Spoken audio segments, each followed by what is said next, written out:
नमस्कार। कक्षा 7 हिंदी में आज हम कविता 5 धरती की शान इसकी चर्चा करेंगे। इसके कवि है पंडित भरत व्यास जी।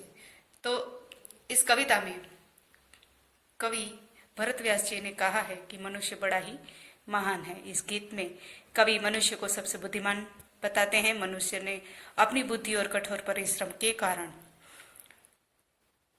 जल, स्थल और आकाश में कई उपलब्धियां प्राप्त की है। मनुष्य प्रकृति को बहुत सीमा तक अपने अनुकूल ढालने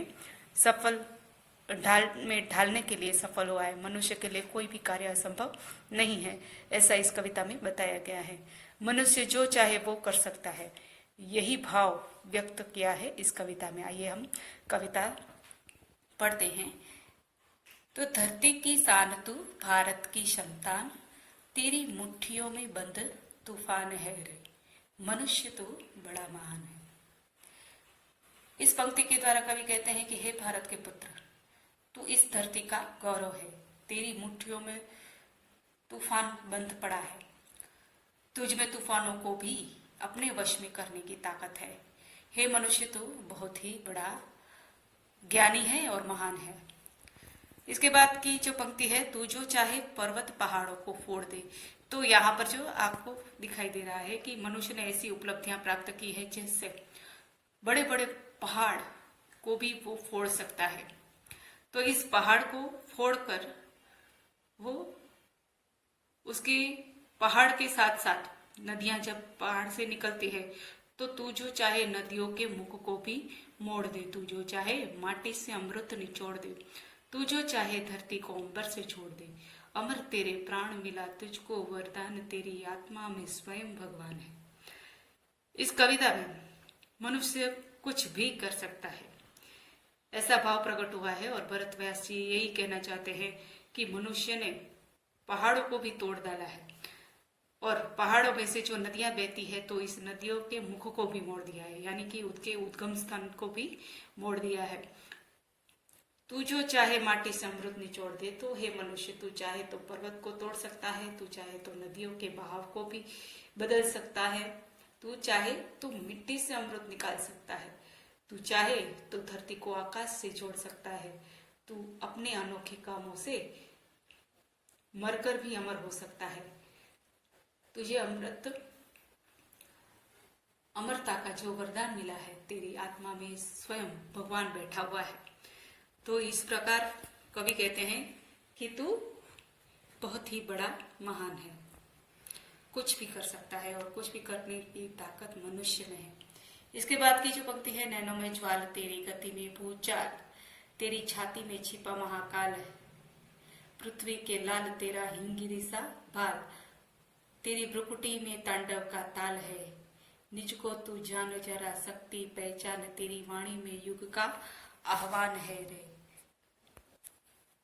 तो नैनों में ज्वाल, ज्वाल यानी कि जो ज्वाला होती है वो लपट, ज्वाला यानी कि आग की जो लपटें होती है उसे ज्वाला कहते हैं।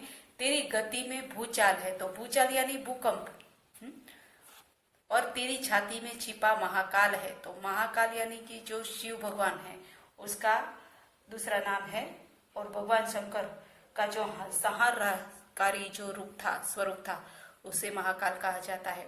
पृथ्वी के लाल, याद यानी कि पृथ्वी के बेटे, तेरा हिमगिरी सा भाल, तो भाल मतलब कि जो कपाट होता है आपका, जो कपाड़ गुजराती में कपाड़ कहते हैं, और भाल मतलब ललाट। भाल मतलब ललाट। तेरी भ्रुकुटी में तांडव का ताल है, तो भ्रुकुटी मतलब भौं। जो हम क्रोधित होते हैं और हमारे आंखों के ऊपर जो भ्रमर होती है, वो भ्रमरे होती है, वो ऐसी क्रॉस हो जाती है, तो उसे भ्रुकुटी कहते हैं।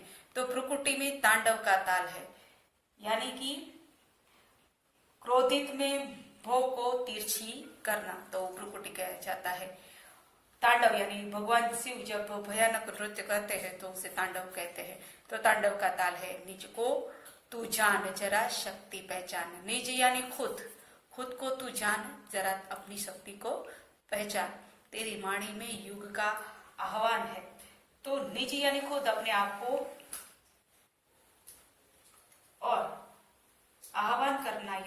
पुकारना, ललकार करना तो युग का आह्वान है। तेरी वाणी में युग का आह्वान है। तो इसका पूरा भावार्थ इस प्रकार से है कि हे मनुष्य, तू क्रोधित हो जाए तो तेरे नेत्र आग बरसा सकते हैं। तेरी चाल में वह शक्ति है जो भूकंप में होती है। तेरी छाती में महाकाल रूपी शिव बैठा है। हे पृथ्वी के पुत्र, तेरे पास हिमालय जैसा यानी हिमगिरी यानी हिमालय जैसा ऊंचे दर्जे का दिमाग है। तू अगर क्रोध में अपनी भौं ऊंचे दर्जे का दिमाग है, अगर क्रोध में अपनी भौं तिरछी कर ले तो उसका वही असर होगा जो शिव के तांडव की ताल में होता है। हे मनुष्य, तू अपनी शक्ति को पहचान। तेरी वाणी में युग की ललकार है, पुकार है। तेरी आवाज में सारे युग की आवाज है। तो यही इस पंक्ति के द्वारा कवि कहना चाहते हैं कि मनुष्य बड़ा महान है। धरती सा वीर तू, अग्नि सा वीर तू। धरती सा धीर तू, अग्नि सा वीर तू। धीर यानी कि धीरज धरना। तू जो चाहे तो काल को भी थाम ले, पापों का प्रलय रुके, पशुता का शीश झुके। तू जो अगर हिम्मत से काम ले, गुरु सा मतिमान, पवन सा तू गतिमान। तेरी नभ से भी ऊंची उड़ान है।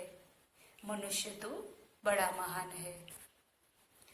धीर यानी धीरज धरना, अग्नि सा वीर। अग्नि तो आपको पता है प्रलय यानी कि विनाशकारी जो रूप होता है, उसे प्रकृति का विनाशकारी रूप होता है, उसे प्रलय कहा जाता है। और पशुता, तो पशुता यानी कि कोई व्यक्ति पशु के समान अपना व्यवहार करता है। जानवरपन, तो उसमें जानवरपन जो जिसमें होता है तो उसे पशुता कहते हैं। पशुता का शीश झुके। तू जो चाहे अगर हिम्मत से काम ले। मतिमान और गतिमान, यहाँ पे दोनों समान प्रास वाले शब्द है। तो मतिमान यानी कि बुद्धिमान और गतिमान यानी कि गतिशील। तेरी नभ से भी ऊंची उड़ान है। उड़ान यानी आकाश में उड़ना। तो इस प्रकार मनुष्य ने ऐसी खोजें की है। मनुष्य इतना बड़ा महान है कि वो कुछ भी कर सकता है। उसने बड़ी बड़ी खोजें की है। इसलिए विमान की खोज करके, हवाई जहाज की खोज करके उसने जमीन और आकाश को इस हवाई जहाज के द्वारा जोड़ दिया है। यही इस कविता में कहना चाहते हैं। तो इस पूरी पंक्ति का जो भावार्थ है इस प्रकार से है। हे मनुष्य, तुझ में धरती जैसा धीरज है, तुझ में अग्नि जैसी चमक है, शक्ति है। तू चाहे तो काल को भी रोक सकता है। काल यानी वर्तमान काल, भूतकाल, भविष्य काल। तो काल को भी रोक सकता है। तू अगर हिम्मत से काम ले तो पापों की विनाश लीला भी रोक सकता है और आदमी को हैवान बनने से भी रोक सकता है। तुझमें महान देव गुरु जैसी बुद्धिमत्ता है और तू पवन की तरह गतिशील है। तू आकाश से भी ऊंची पहुंचने की शक्ति रखता है। तो मनुष्य ने आज इतनी खोजें की है जिससे अंतरिक्ष में भी जाकर मनुष्य ने कई सिद्धियां हासिल की है। और धरती सा धीर यानी कि धरती जैसी धीरज है मनुष्य में। अग्नि सा वीर वो है मनुष्य प्रलय भी ला सकता है।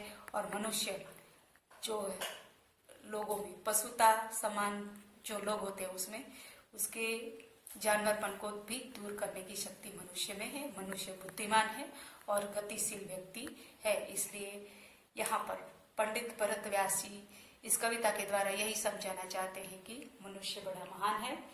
ईश्वर ने मनुष्य को सबसे बुद्धिमान प्राणी बनाया है। बुद्धि के साथ उसने गजब का साहस भी है। मनुष्य ने अपनी बुद्धि और अपने साहस के बल पर ऐसे कार्य कर दिखाए हैं।